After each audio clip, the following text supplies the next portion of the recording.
Salam alaikum, bonsoir. Si l'on pouvait concevoir une sorte de rail de la pensée, de représentation du monde, où l'on amalgamerait l'ethnocentrisme avec de l'égocentrisme et de l'autisme, que nous agiterions, que nous ferions monter en mayonnaise jusqu'aux yeux, alors nous obtiendrions cette attitude que nous observons aujourd'hui dans les réactions des politiciens français aux attentats qui ont frappé leur pays.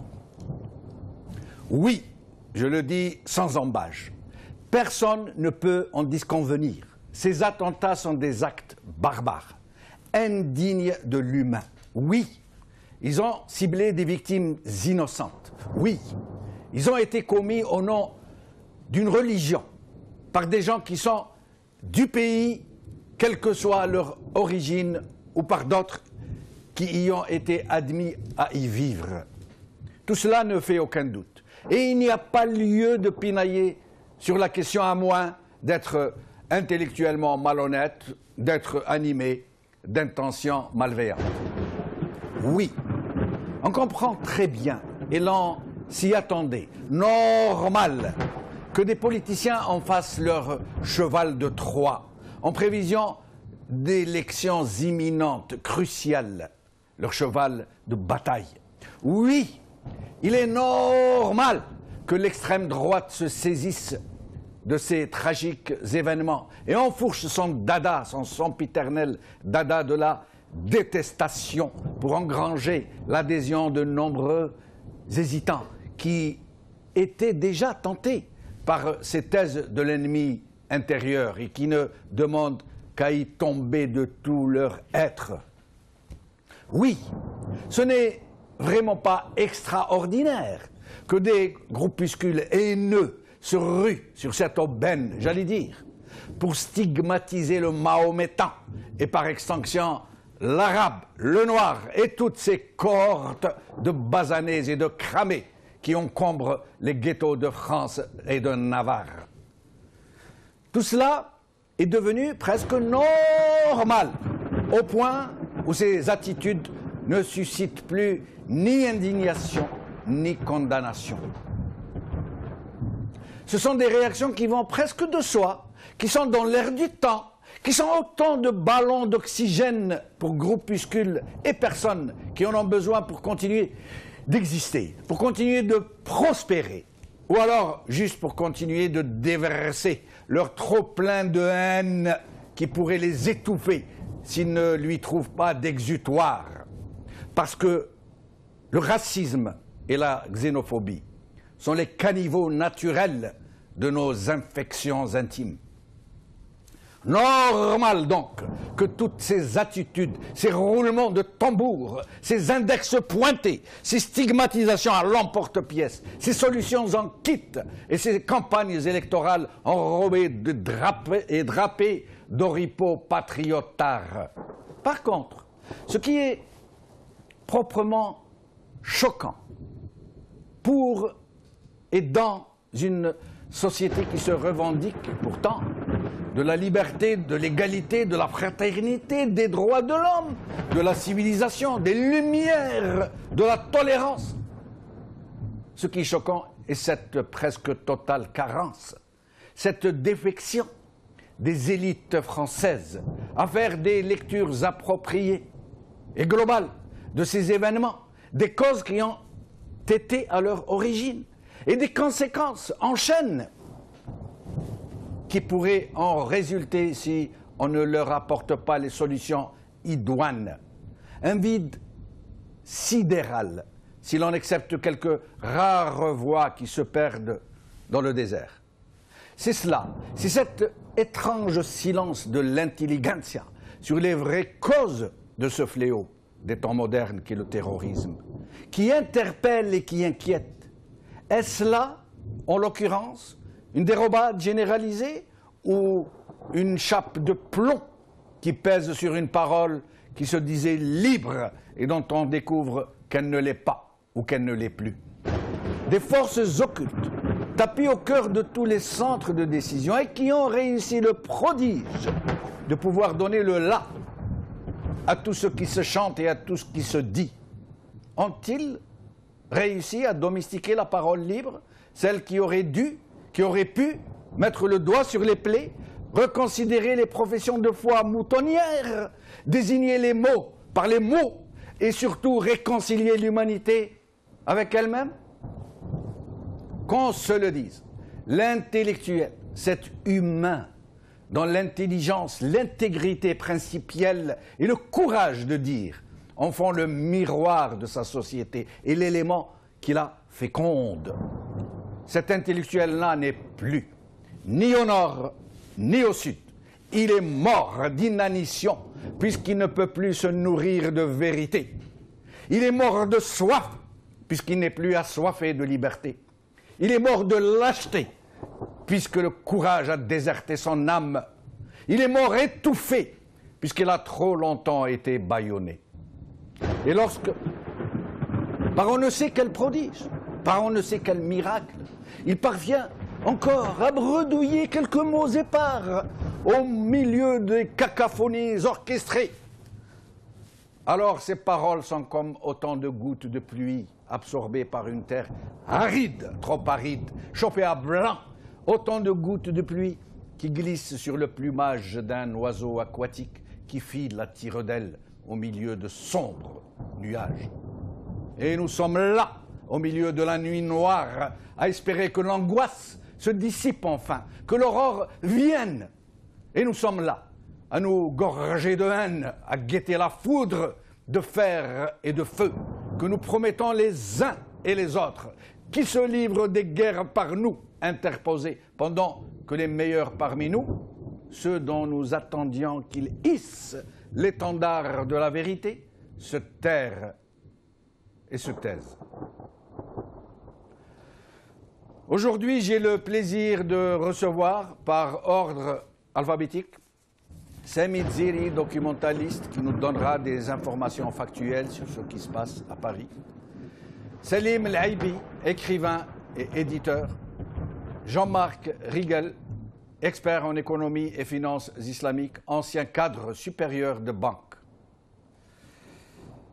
Sami Dziri, merci encore une fois d'avoir accepté notre invitation.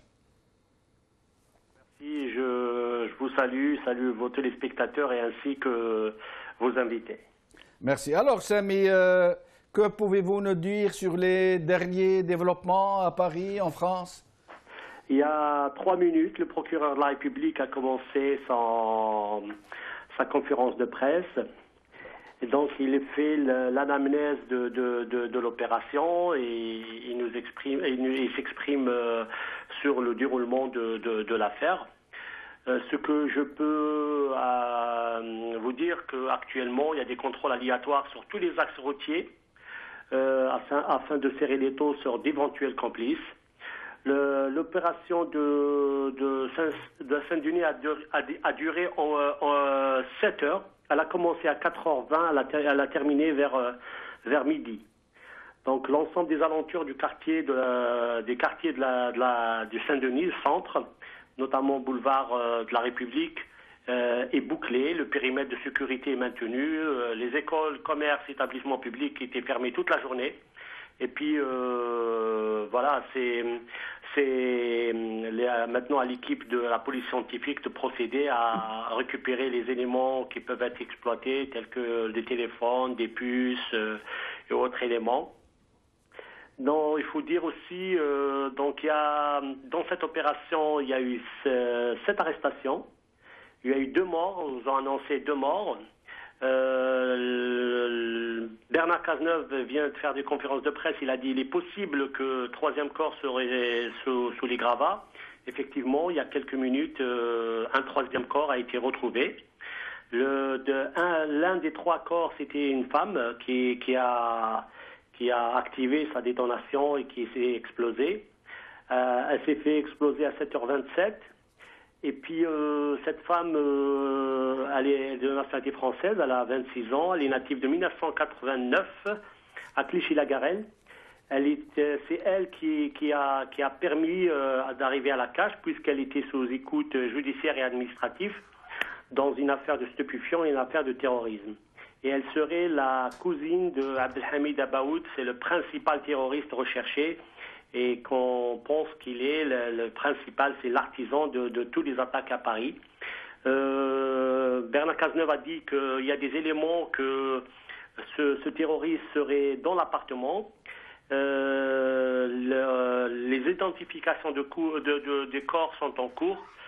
Je peux dire que cette opération en elle-même, elle était un grand succès, car elle est très difficile d'opérer dans une zone urbaine en présence de civils, et notamment à Saint-Denis, surtout que cette population elle est passive, d'où la durée de l'opération qui a duré 7 heures. Actuellement, donc, il y a la phase de la sécurisation du périmètre.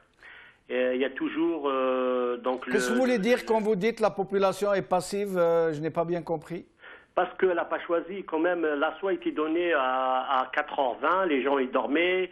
C'est une zone très urbaine, c'était au centre de Saint-Denis. Donc le travail des forces de sécurité est très très efficace. Ils ont évacué ce qui peut être évacué et ils ont confiné le reste. Et c'est un miracle qu'il n'y a eu pas de victimes collatérales. Restez avec nous, Sami Djeri, je reviens à vous régulièrement au courant de toute l'émission. J'accueille à présent Salim El-Aïbi. Salim El-Aïbi, merci d'avoir accepté notre invitation. Salam alaikum, bonjour à tout le monde. Wa alaikum salam, merci. Salim, d'abord, avant d'en arriver à la question que je voulais vous poser, votre sentiment général sur ces tragiques événements? C'est un sentiment d'impuissance, c'est un sentiment on est catastrophé, faut dire qu'en tant qu'Algérien, on a l'habitude, on a eu la malheureuse habitude de ces massacres de masse, et c'est pas aujourd'hui que ça a commencé pour nous. On l'a payé très cher, hein. On ne sait même pas d'ailleurs quel est le nombre de morts, on parle de 200 à 300 000 morts, 50 000 disparus, on a eu des camps de concentration dans le sud, on est passé par là, mais malheureusement, là on voit qu'il y a quelque chose, c'est comme si c'était un virage, un point de non-retour, et la population française, elle n'est pas habituée à ça. Et malheureusement, il y a des gens qui sont, ce sont ceux-là les plus dangereux, ils attendaient ça pour créer justement le fameux choc des civilisations, avec des déclarations totalement absurdes et stupides. Et ça, on peut en parler, c'est important. Mais justement, Salim El-Aïbi, justement, c'est la question où je voulais arriver. Qu'est-ce qui explique d'abord cette propension à ces lectures réductrices, simplificatrices, à ces roulements de tambour, en même temps, qu'est-ce qui explique cette absence totale des intellectuels courageux qui pourraient faire des lectures appropriées, des intellectuels qu'ils soient du Sud ou du Nord, des intellectuels français comme des intellectuels des pays du Sud. Mais c'est le silence total. On ne les entend pas, on ne les entend plus. Comment expliquez-vous ça? Parce qu'il y a une décision qui vient d'en haut et qui empêche tout discours qui va à l'encontre de la doxa. On a vu, c'est évident. Déjà, la première des choses, moi, qui vraiment me choque et me sidère, c'est la volonté de gérer cette question alors on est en plein choc, on est à 3 jours, à 2 jours, il y a des opérations tous les jours et l'exécutif prend des décisions quand même graves. Je ne trouve pas ça très intelligent. On ne prend pas une décision quand on est en colère, quand on a peur. On réfléchit, on prend du recul. Donc on remarque qu'il y a un sentimentalisme assez extraordinaire qui est aggravé par l'immédiateté de l'information. Vous avez vu les médias, ils ont des plans fixes sur un appartement et ils glosent pendant 8 heures alors qu'ils n'ont aucune information. Et d'ailleurs, ils n'auront aucune information. L'enquête est en cours.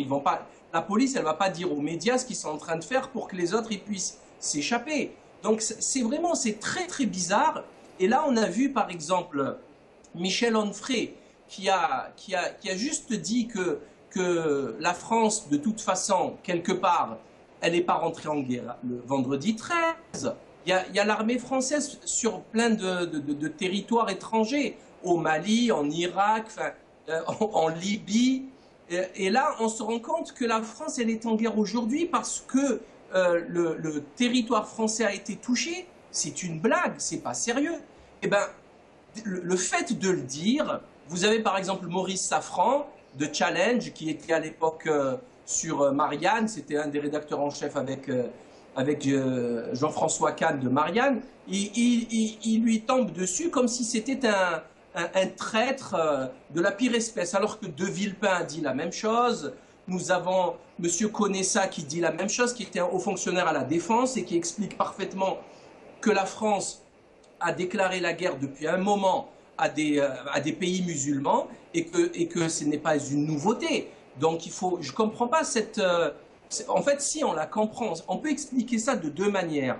Il y a des gens qui sont payés pour, il y a des gens, des agences de subversion qui sont payés pour créer on va dire, une façon de penser, un paradigme de choc des civilisations. Hein. C'est toute la clique à Zemmour, à Franz-Olivier Gisbert, vous avez les Estrosi, Nadine Morano, Sarkozy, toute la clique.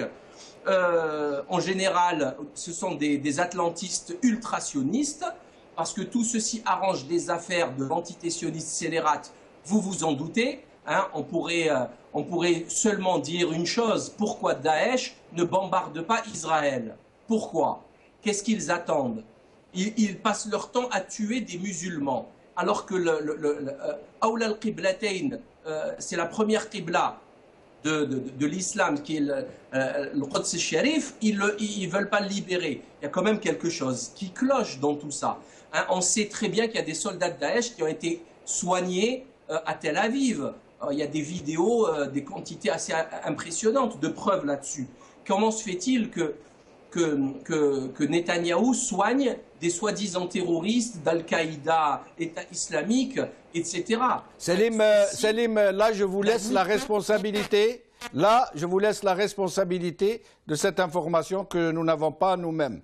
Je vous laisse la responsabilité. Vous m'entendez? Oui, oui, je vous en prie. Selim? Oui?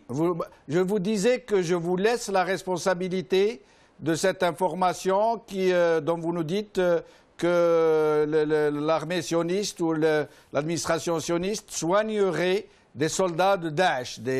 Donc nous n'avons pas cette information, vous nous l'apprenez. C'est pas moi qui le dis, hein, je reprends les informations. D'accord, je vous en prie, poursuivez. Poursuivez, on vous entend très bien. On vous entend très bien. Alors, je voulais juste dire, avant toute chose, il y a beaucoup de gens actuellement qui disent oui, il ne faut pas avoir peur, il faut pas, on continue à vivre, on continue à s'amuser, etc. Non, il faut avoir peur. La peur, c'est quelque chose de positif. C'est très bien. Il ne faut pas être terrorisé. Il faut avoir peur et se poser, réfléchir. Salim Laïbi, je me permets de vous interrompre. Salim Laïbi, je me permets de vous interrompre parce qu'on ne vous entend pas. Je reviens à vous dans un instant, on va vous appeler au téléphone. Je reçois à présent Jean-Marc Rigel. Jean-Marc Rigel, merci d'être avec nous.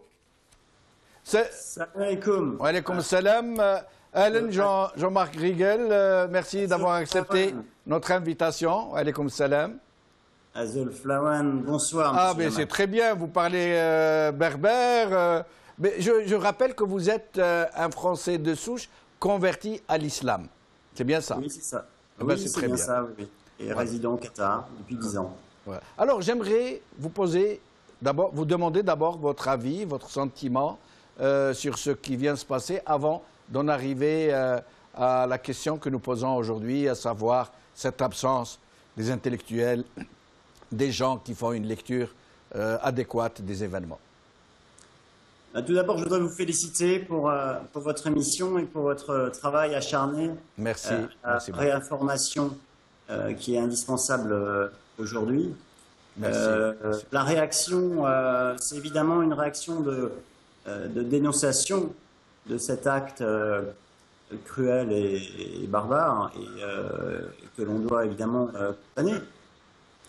Je crois que ça a été condamné unanimement et dénoncé très clairement par les plus grands oulémas, que ce soit Cher Kaladaoui, que ce soit Cher Abbas Madani dans son premier tweet de lundi de cet acte, mais également de l'islamophobie qui est mis en parallèle, puisque certains voudraient faire justement un parallèle entre ces actes et notre religion, alors que ça n'a absolument rien à voir, comme vous le dites souvent.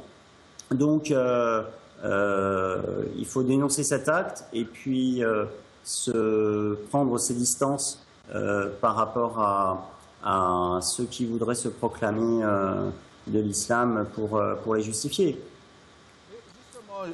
Jean-Marc Rigel, avant d'en arriver donc à la question du jour, qu'est-ce que ces gens qui prennent cette communauté, qui n'en est pas une en fait, nous en avons parlé hier, d'un côté c'est djihadistes qui disent parler en son nom et tuer d'autres gens en son nom et qui la mettent dans une position absolument exécrable, et de l'autre côté cette extrême droite, ces groupes et groupuscules xénophobes qui en profitent pour stigmatiser les musulmans d'une façon générale.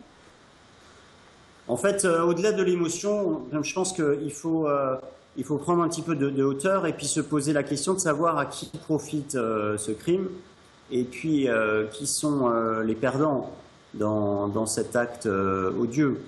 Le premier, évidemment, à qui profite ce crime, c'est Bachar el-Assad et ses alliés, puisqu'il était à l'agonie et que maintenant le résultat est que on le met en deuxième priorité dans la lutte sur le terrain.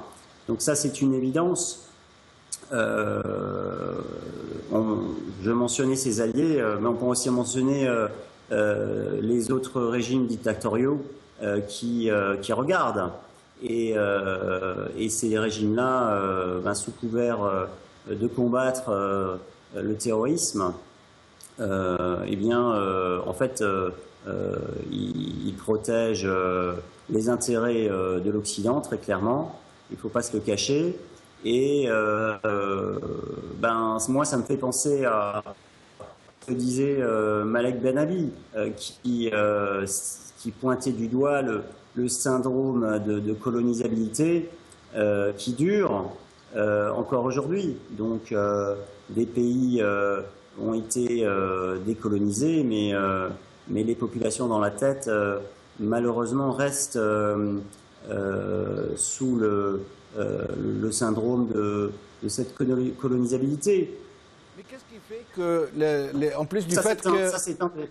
En plus du fait que, en effet, Bachar el-Assad aujourd'hui a tendance à devenir le rempart de l'Occident contre le péril vert, etc.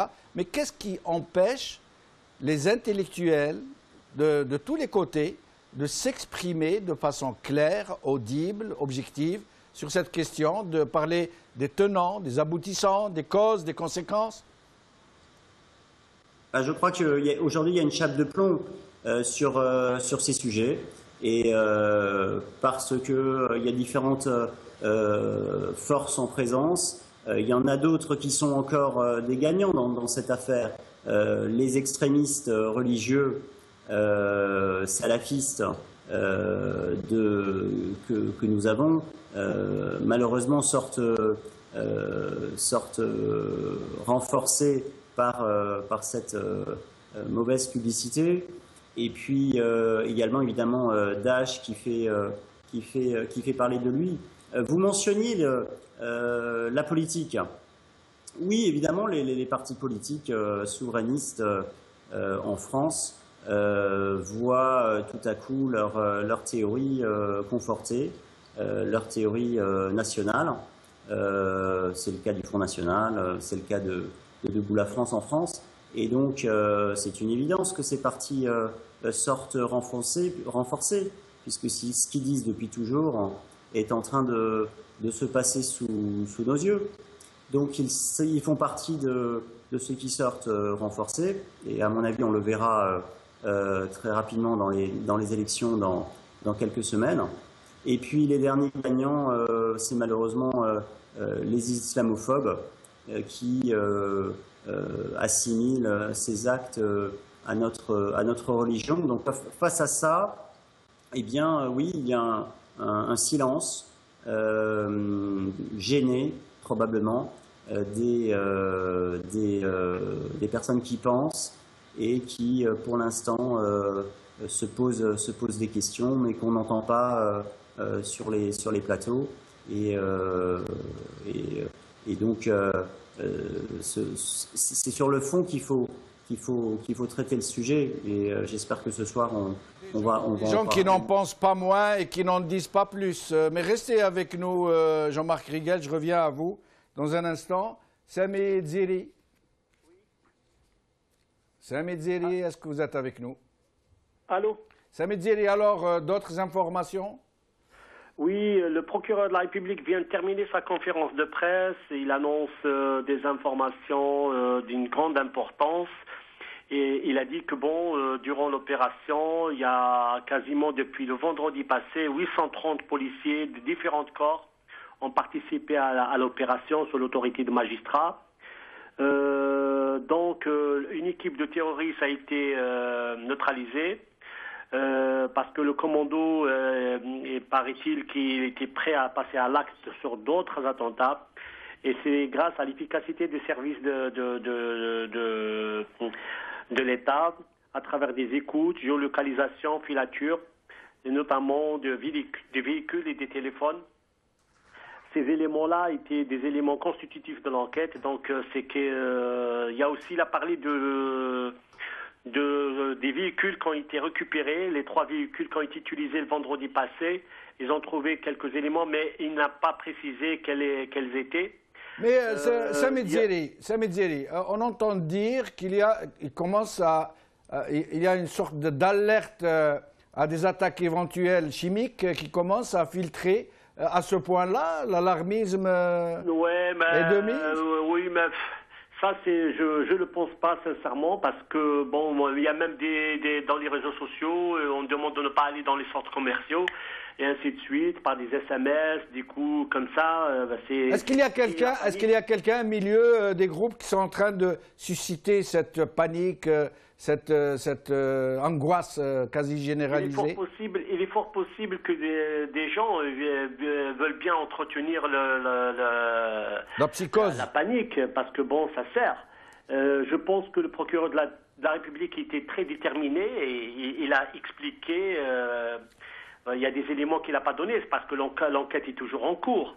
Mais il a dit, par exemple, qu'au Bataclan, ils ont trouvé, ce que j'ai parlé tout à l'heure sur des puces, comme par hasard, ils ont trouvé un portable et le SMS a été donné au commando de commencer de passer à l'action.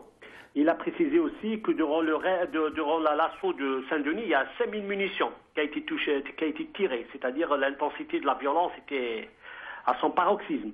Restez avec nous, Sami Dziri, restez avec nous, je reviens à vous dans un moment. Salim Laibi, oui. Nous ne vous avons plus en Skype, mais nous vous avons au téléphone. Tout à fait, oui. C'est dommage.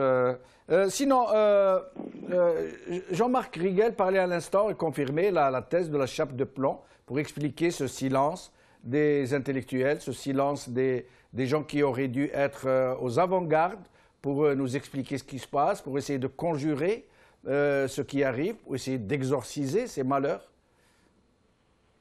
Oui. Oui, je vous en prie. Écoutez, c'est simple. Si vous observez depuis 2001, depuis le 11 septembre 2001, c'est exactement la même équipe d'experts autoproclamés qui viennent déverser son discours atlantiste à la télé. Hein. Les Ansel, Sifawi, Gilles Kepel, Roland Jacquard, Alain Bauer. Il y en a une petite douzaine, c'est toujours les mêmes. Ils passent d'un plateau télé à un autre. Ils appartiennent tous au même cercle hein, et au même think tank européo-américain, etc. Et ils viennent nous balancer. Alors, ils écrivent, subhanallah, chaque fois il y a un livre qui est prêt pour l'occasion. Ils viennent faire leur petit business et ils nous balancent leur expertise. Et en fait, en fin de compte, ça fait 15 ans qu'ils sont dans l'erreur. Ça fait 15 ans qu'ils suivent comme des petits toutous l'Amérique et ses choix. C'est les choix américains qui nous ont menés au carnage d'aujourd'hui. Hein, parce que c'est la chute du régime de Saddam, de Bachar et de Kadhafi qui ont créé le terreau de Daesh. Hein. Je ne suis certainement pas pour ces trois énergumènes qui, la veille, étaient d'ailleurs des vassaux, des petits toutous des États-Unis. Hein, il faut bien le rappeler, c'était des dictatures américaines. Ils ont tous fait leurs études aux États-Unis, à Londres. Leur argent, il est là-bas. Si tant est qu'ils aient fait des études. Si tant est qu'ils aient fait des études. Ben, Bachar, il semblerait que ce soit un ophtalmo, donc c'est un médecin. C'est ce qu'on dit. On va dire qu'il a étudié là-bas. C'est pas le cas peut-être de Saddam et de Kadhafi. De Kadhafi enfin bon, bref. Mais néanmoins, on a des gens qui avaient, je sais pas, le fils Kadhafi, il avait quand même acheté la Juventus. Donc, où il est le problème? Pourquoi et qu'est-ce qu'il va aller s'acheter un club de foot? Quel intérêt ça? Bref. Donc, on a quand même, ça il faut le rappeler, il faut le dire. Donc, pour revenir aux intellectuels, les intellectuels français, enfin, pour moi personnellement, ça n'existe pas. Ça n'existe plus. Quand vous voyez Éric Zemmour qui vend 500 000 livres, alors qu'on sait très bien qu'il y a des morceaux qui ont été plagiés de son bouquin, avec des chiffres totalement fantaisistes, ça a été prouvé sur France 2 par Pujadas lui-même. Pourtant, il continue à vendre son livre avec des fausses informations. Ça, vous savez que c'est illégal par la loi. Et là aussi, je vous laisse la responsabilité de ce que vous dites en matière de plagiat. Je vous laisse la responsabilité. Écoutez, vous inquiétez pas pour moi. Ouais. Tout ça, on a les preuves. Vous savez qu'il y a des logiciels qui peuvent trouver les morceaux plagiés dans un bouquin. Et je vous le rappelle, les chiffres fantaisistes sur le nombre d'enfants étrangers, 8 millions.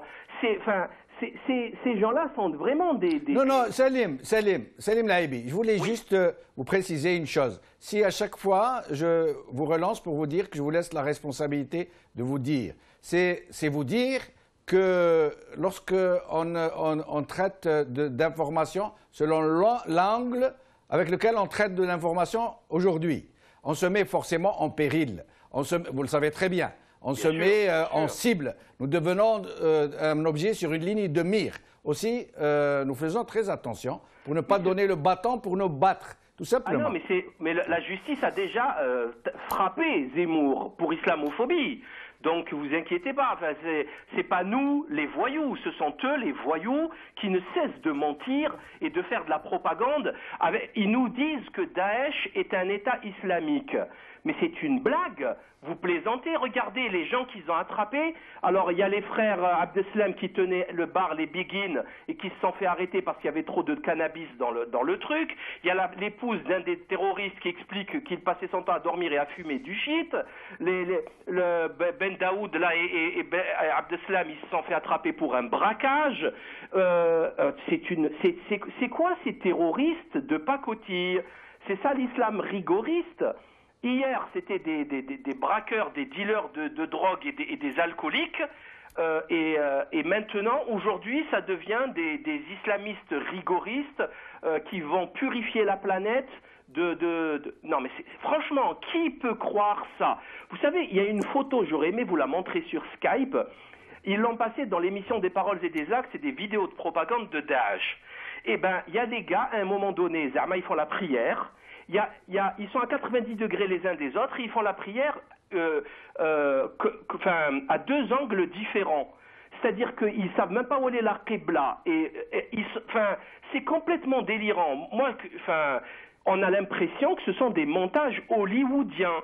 Ça n'a ni queue ni tête.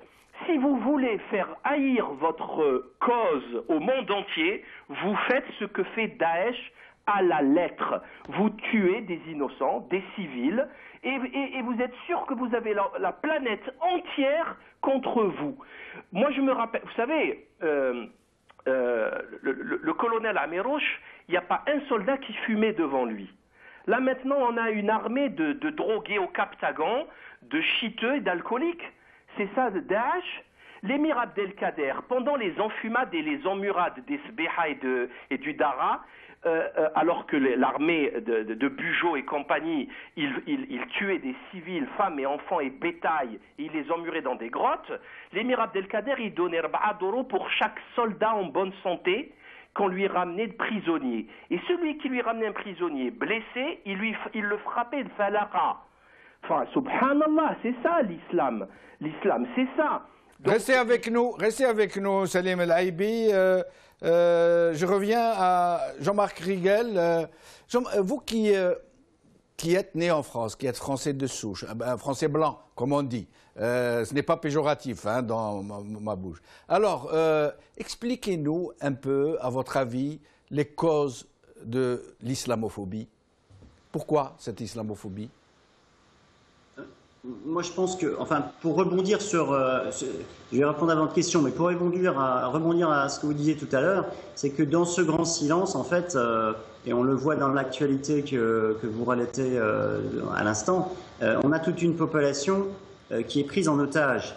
Et les grands perdants de cette situation, il faut pas se le cacher, c'est la communauté musulmane en France. C'est les franco-maghrébins, mais c'est aussi, et on n'en parle pas souvent, de ces Français convertis, comme moi, et comme 100 000 autres, plus ou moins.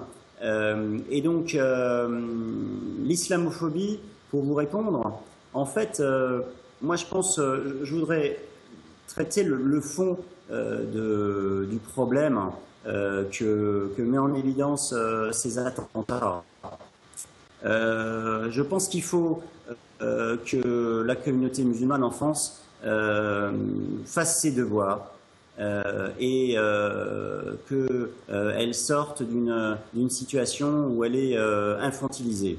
Elle a maintenant près de 50 ans, cette communauté musulmane en France. Elle a, comme je vous l'ai dit, 100 000 convertis français qui souvent sont convertis par conviction, comme moi et comme tellement d'autres.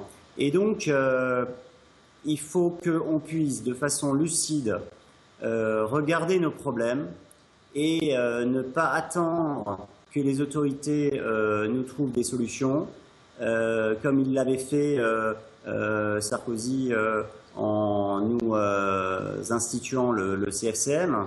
Et donc, ce que je veux dire, c'est que, d'une part, ces événements, ils démontrent la faillite du modèle français d'intégration et d'assimilation. Ça, c'est évident. Et donc, ça doit être traité. Et d'autre part, il faut que l'on puisse s'attacher à trouver nous-mêmes, au sein de la communauté, des solutions. Et ces solutions, sinon, on sera toujours sujet à cette critique, cette islamophobie que vous mentionnez. Donc il ne faut pas chercher les problèmes nécessairement chez les autres, et il faut que la communauté s'organise. Jean-Marc Riguel, ils existent néanmoins ces problèmes. Je vais vous donner un exemple tout simple. Par exemple en France, où les gens sont très ouverts, ils sont d'un esprit très large. Par exemple, un Français de souche se convertit au bouddhisme, personne n'y voit d'inconvénient. Au contraire, on en arrive même à l'admirer, à lui poser des questions sur sa spiritualité, sur comment il vit cette conversion. Il se convertirait au shintoïsme, ou alors il deviendrait complètement athée, agnostique. Personne ne s'en offusque. Mais dès que vous vous convertissez à l'islam, là, vous êtes le renégat, vous êtes, vous êtes vraiment la personne haïssable. Ça veut dire, quand je parle d'islamophobie, je sais très bien ce que je dis. Ce n'est pas une vue de l'esprit. Je suis d'accord avec vous. Et pourquoi est-ce qu'on a ce problème d'islamophobie? C'est que au moment de la conversion ou au moment de la reconversion pour les franco-maghrébins qui retrouvent leur religion, on a tous ces jeunes qui se reconvertissent ou nous qui se convertissons. À ce moment-là, et je sais de quoi je parle, on a dans notre religion un moment très délicat où il est très important de se faire bien entourer. Moi, j'ai eu la chance, grâce à différents cheikhs, d'être bien entouré, et donc au moment où j'ai embrassé l'islam, de pouvoir être dirigé dans les valeurs éthiques de l'islam. Mais ce n'est pas le cas de tout le monde. Et c'est ça le problème. Quand je dis qu'il faut s'organiser et qu'il faut qu'on puisse commencer à se représenter nous-mêmes, eh bien, il faut s'organiser. Et ça veut dire quoi? Ça veut dire qu'au lieu de se gargariser de construction de mètres carrés de mosquées en France, eh bien, il faut davantage s'organiser dans l'éducation et dans la formation des imams et dans l'entourage dans la communauté. C'est ça l'organisation, c'est à ça je pense. Et c'est parce que on n'est pas bien organisé que les conversions à l'islam peuvent déraper. Et il faut être lucide et il faut le dire. Moi, j'ai eu cette chance d'être bien entouré, mais tous ne l'ont pas. En France, que ce soit les franco-maghrébins qui se reconvertissent, qui retrouvent leur religion, ou les Français qui se convertissent à l'islam, et on voit les dérapages. Donc, au lieu de construire des mosquées et des mètres carrés, il faut qu'on investisse dans la formation, il faut qu'on se cotise pour donner des salaires décents aux imams, il faut comme je vous l'ai dit, la communauté islamique en France, elle n'est plus à être infantilisée. Islamique ou musulmane? Jean-Marc Rigel, la communauté islamique ou la communauté musulmane? On n'a pas besoin, après 50 ans d'islam en France, on n'a plus besoin d'importer des imams d'autres pays. On est suffisamment mature, on a 100 000 Français convertis pour 2500 mosquées. Ça fait 40 Français convertis par mosquée. Dans une situation aujourd'hui d'attentat et où tout le monde nous regarde, où sont les Français musulmans? D'habitude, ils sont au fond de la mosquée. Qui est l'imam dans la mosquée en France? Eh bien, ce sont les imams que l'on importe d'Algérie, de Turquie, de Tunisie ou du Maroc. Et pourquoi est-ce qu'on les importe? Parce que ce sont ces pays-là qui construisent les mètres carrés de mosquées. Et pourquoi est-ce qu'on construit des mètres carrés de mosquées en France? C'est parce qu'on a eu ce président Sarkozy qui nous a imposé un CFCM dont la représentation des communes dans ce CFCM, vous savez comment elle est faite, cette représentation? Dites-moi. Par les mètres carrés de mosquées. Oui. Donc, c'est un sport national en France des communautés, les mosquées algériennes, les mosquées turques, les mosquées marocaines, qui vont construire des mètres carrés de mosquées. Mais les imams ne sont pas là, l'encadrement n'est pas là. Et donc, la communauté, on est des millions et des millions, on a besoin d'avoir un encadrement qui permet de partager les valeurs de l'islam que nous partageons, vous et moi, et tous les gens de nos frères. C'est vers là que l'on doit se cotiser. On n'a pas besoin de continuer à construire des mètres carrés de mosquées financés depuis l'étranger. Merci Jean-Marc Rigel, restez avec nous jusqu'à la fin de l'émission. Je suis obligé de vous couper, je suis désolé. Salim El Aïbi, avant d'en venir à vous, j'aimerais d'abord prendre Sami Ziri pour nous donner les dernières informations dont il dispose.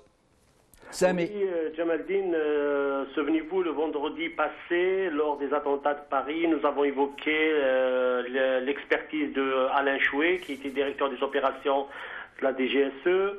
Lui, il a parlé, il a dit que le kamikaze, il n'a qu'un seul rôle, c'est de se faire exploser. Mais l'artificier, il est là quelque part.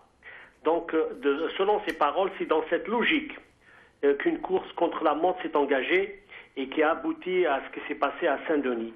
La preuve par chiffres, il y a 118 perquisitions effectuées dans la nuit. Et puis, depuis vendredi, il y a 118 aussi, également le même chiffre, assignations à résidence confirmées depuis le 13 novembre. J'ajouterai aussi que tout à l'heure, la presse a parlé de 7 arrestations. En fait, le procureur de la République a ajouté, il a dit que bon, il y a 7 à 8 arrestations, 8 gardes à vue, dont 2 blessés, 7 hommes et une femme. Le corps d'un troisième terroriste a été retrouvé dans celui des Combes. Et puis, selon le procureur de la République, c'est sur la base de témoignage d'une personne que Abdelhamid Abaoud a été identifié comme présent dans la région parisienne et notamment à Saint-Denis grâce à un coup de fil qui a été géolocalisé. Et donc, ce qui a précipité d'aller directement à la cache de la Seine-Saint-Denis en espérant retrouver les explosifs dont Alain Chouet parlait. Merci Samid Zeri, merci de nous avoir donné ces informations. Selim Laïbi, il vous reste environ 2 minutes pour nous dire, selon vous, ce qu'il y a lieu de faire pour essayer de pallier à ces tragédies, à ces situations dramatiques. Déjà, un truc très simple, c'est de rappeler la responsabilité de l'Occident en général, hein, que ça se fait bien sûr l'Europe et les États-Unis dans la création de Daesh par les choix de guerre spécifiques. Enfin, ça rate jamais. Hein. Donc, ils ont fait la guerre à l'Irak avec une fausse fiole. Hein, on se rappelle tous de Colin Powell du mensonge. Ils ont tué 1 million d'Irakiens, 500 000 enfants qui sont morts pour rien. Donc, tout ça, c'est pas rien du tout. Vous savez qu'il y a Monsieur Brizard qui a fait un documentaire en novembre dernier sur Arte qui expliquait qu'il y a 24 banques de l'État islamique ISIS qui travaillaient et qui faisaient des transactions internationales de la plus simple des façons. Hein, ils ont boycotté tout l'Iran. Par contre, ils n'arrivent pas à stopper ces 24 banques, ce qui n'a aucun sens. Parce qu'il faut bien comprendre que l'argent du pétrole en contrebande, ou l'argent, les milliards des œuvres d'art pillées à l'Irak et à la Syrie et qui se retrouvent dans les collections privées occidentales, parce que c'est comme ça que ça fonctionne, elles sont payées en dollars et elles transitent par les banques. Donc ça, c'est une réalité, c'est une certitude. Il n'y a pas moi qui le dis, hein, tout le monde le dit, tout le monde l'explique. La France, elle a fricoté avec les pires crapules du monde entier. Elle a soutenu des dictatures. Elle a soutenu les années noires en Algérie. Elle a soutenu les militaires algériens qui ont tué des centaines de milliers d'Algériens. Et là, on nous parle de valeurs françaises et de valeurs universelles de droits de l'homme. Ceci n'a ni queue ni tête. La première des choses à faire, c'est de mettre un terme au rapport avec l'Arabie Saoudite qui finance ce terrorisme. On le sait tous, tout le monde le sait. Monsieur Konessa vient de le dire. Et il y a des vidéos, des interviews très claires. C'est un haut fonctionnaire de la défense, un ex-haut fonctionnaire à la retraite qui explique que l'Arabie Saoudite finance le terrorisme. Pourtant, il n'y a pas longtemps, l'exécutif était sur place en train d'essayer de vendre des Airbus et après ça pleurniche et ça nous fait, avec un ton solennel, ça nous fait des leçons. Ceci n'est pas très sérieux. Et tout ce que je dis, ce n'est pas le complot obscur type Gladio, etc. Enfin, c'est pas des trucs. Merci. Non.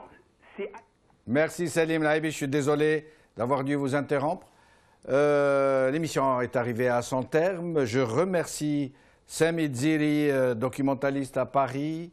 Je remercie Salim Laïbi, écrivain-éditeur. Je remercie Jean-Marc Rigel, expert en économie et finances islamiques. Mais je voulais vous dire, avant de vous quitter, que la balle est dans le camp des peuples.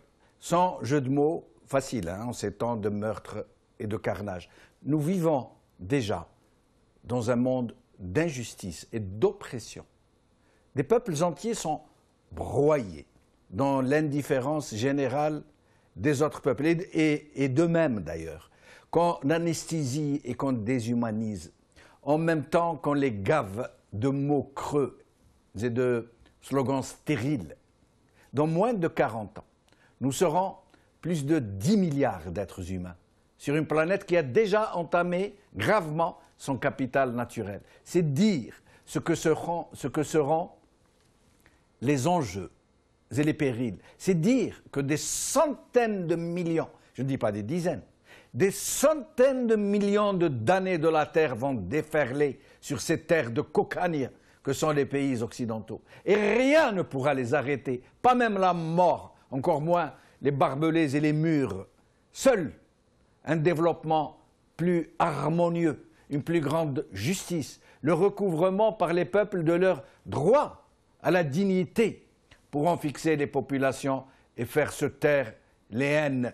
Mais rien ne pourra être entrepris de décisif dans le sens des peuples sans l'implication forte et directe des véritables intelligentsias, de ces hommes et de ces femmes qui sont le sel de la terre et qui ont le devoir d'assumer leur vocation de pilier de la vie. Merci à vous d'avoir suivi cette émission. Salam alaikum, qawala khair, bislama.